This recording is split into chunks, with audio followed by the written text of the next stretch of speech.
नमस्कार. आजच्या व्हिडिओमध्ये मी तुम्हाला घरात शिवलिंग असेल तर कोणत्या चुका करायच्या नाही हे सांगणार आहे.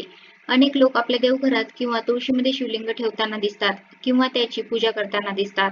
पण शिवलिंगाची पूजा घरात करणे शुभ असते की अशुभ असते? त्याचबरोबर तुळशीमध्ये तुम्ही शिवलिंग ठेवू शकता का?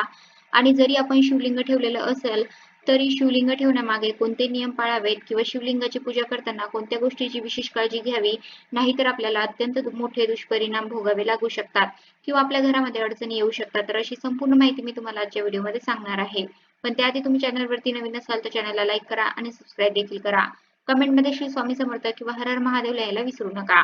शिवपुराणात असं म्हणलेलं आहे की शिवलिंग हे अत्यंत संवेदनशील असतं आणि म्हणूनच त्याच्या थोड्याशाही पूजेने आपल्याला मोठी शुभ फळे मिळू शकतात. मात्र शिवलिंग घरात ठेवताना काही गोष्टींची आपल्याला विशेष काळजी घ्यावी लागते आणि जर आपण या गोष्टीकडे विशेष लक्ष दिलं तर आपल्यावरती शिवकृपा नक्की बरसते. आपल्यातील साध्या सुध्या पूजेने सुद्धा शंभू प्रसन्न होतात. अगदी मनोवांछित वरदान ते नक्की देतात. तुम्ही जे काही मागाल, तुमची जी काही इच्छा आहे त्या इच्छेची पूर्ती भोलेनाथाच्या कृपेने नक्की पूर्ण होते. पण त्यासाठी पुढे मी जे काही तुम्हाला नियम सांगणार आहे त्या गोष्टी आपण नक्की पाळा. त्या गोष्टींचं पालन आपण नक्की केलं पाहिजे. शिवपुराणात शिवलिंगाच्या पूजेचं विशेष महत्त्व सांगितलं आहे.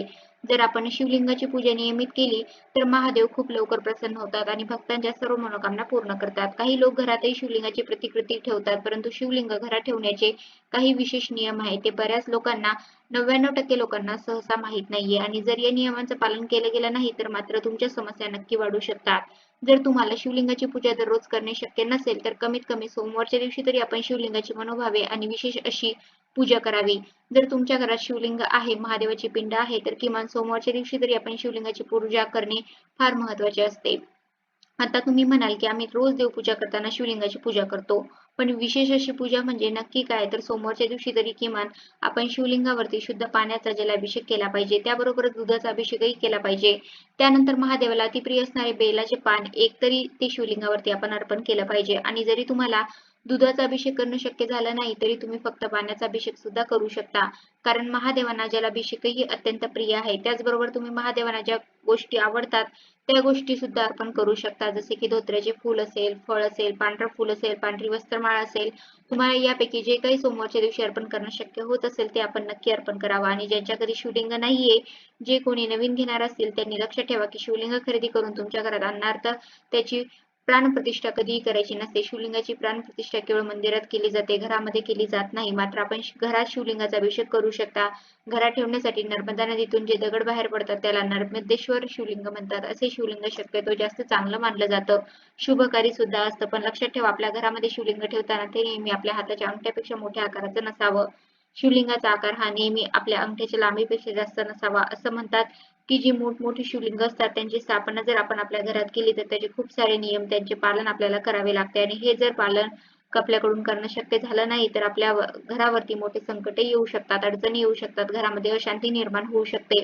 शिवपुराणानुसार शिवलिंगाची दररोज सकाळ संध्याकाळ पूजा करणं आवश्यक असतं आणि जरी आपण दररोज शिवलिंगाची 2 टाइमला पूजा करू शकत नसेल तर किमान सोमवारी तरी आपण शिवलिंगाची सकाळ संध्याकाळ पूजा ही अवश्य करावी. त्याचबरोबर एका घरामध्ये एकापेक्षा जास्त शिवलिंग ठेवल्याने सुद्धा आपल्या घरामध्ये अनेक प्रकारच्या अडचणी संकट येऊ शकतात. शिवलिंग हे नेहमी खुल्या स्थानी असावं.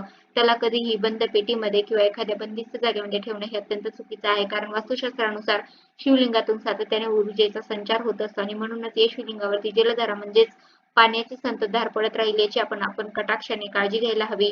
जर तुमच्या घरामध्ये शिवलिंग आहे तर या शिवलिंगावरती सातत्याने जलधारा म्हणजेच पाण्याचे थेंब थेंब पडत राहायला हवे जेणेकरून ही ऊर्जा शांत राहील. कारण अशा प्रकारे ज्या शिवलिंगावरती पाण्याची धार संतत पडत राहते त्या घरात त्या वास्तूत कायमस्वरूपी अशांतीचा वास निर्माण होत राहतो. शिवलिंग घरात ठेवताना तुम्ही ते कोणत्याही धातूचं ठेवू शकता. सोन्याचं, चांदीचं, तांब्याचं किंवा पितळेचं. त्याचबरोबर नर्मदेश्वर शिवलिंग हे जास्त शुभकारी असतं. पारा शिवलिंग सुद्धा खूप शुभ असतं. अनेक जण शिवलिंगाला केतकीचे फूल अर्पण करतात किंवा तुळशीपत्र, तुळशीचे पान अर्पण करताना दिसतात, परंतु भगवान शंकरांना या वस्तू अजिबात आवडत नाही.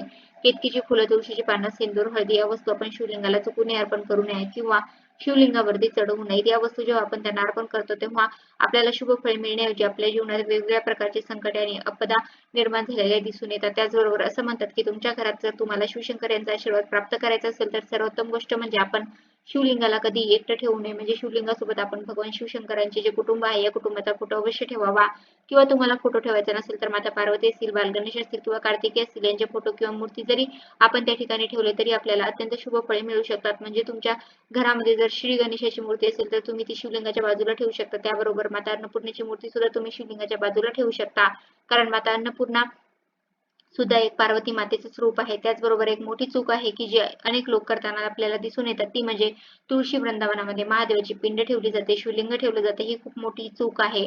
तुळशीमध्ये शिवलिंग ठेवणं ही अत्यंत चुकीची पद्धत प्रथा आपल्याकडे निर्माण झालेली आहे. खरं तर तुळशीजवळ जो काळ्या रंगाचा दगड ठेवायला हवा हिंदू धर्मशास्त्रानुसार तो म्हणजे शालिग्राम. शालिग्राम हे भगवान श्री हरिविष्णूंच एक रूप आहे आणि तुळशीला विष्णुप्रिया म्हटलं जातं. तुळस श्री हरिविष्णूंना अत्यंत प्रिय आहे आणि म्हणूनच तुळशीजवळ आपण या शालिग्राम नावाच्या देवतेची स्थापना करावी. आणि जर तुम्ही अशा प्रकारे तुमच्या तुळशीमध्ये महादेवाची पिंड ठेवलेली असेल तर विनंती आहे की तात्काळ ही पिंड त्या ठिकाणाहून आपण दुसरीकडे ठेवावी आणि दुसरीकडे तुम्ही कुठेही ठेवा त्यावरती पाण्याची संततधार राहील याची मात्र काळजी अवश्य घ्या. आणि जर तुमच्याकडे नर्मदेश्वर शिवलिंग असेल तर त्या शिवलिंगाविषयी आधी संपूर्ण माहिती जाणून घ्या की त्या शिवलिंगाची पूजा कशी करतात किंवा त्या पूजेचे कोणते नियम आहेत आणि मगच तुम्ही त्या शिवलिंगाची पूजा करा. फक्त नवीन जरी शिवलिंग तुम्ही घरामध्ये आणलं तर त्याची प्राणप्रतिष्ठा करू नका, पण नियमितपणे त्याची पूजा आणि अभिषेक करा. शिवलिंग घरात नेहमी पूजेच्या ठिकाणी ठेवा, देवघरामध्ये ठेवा.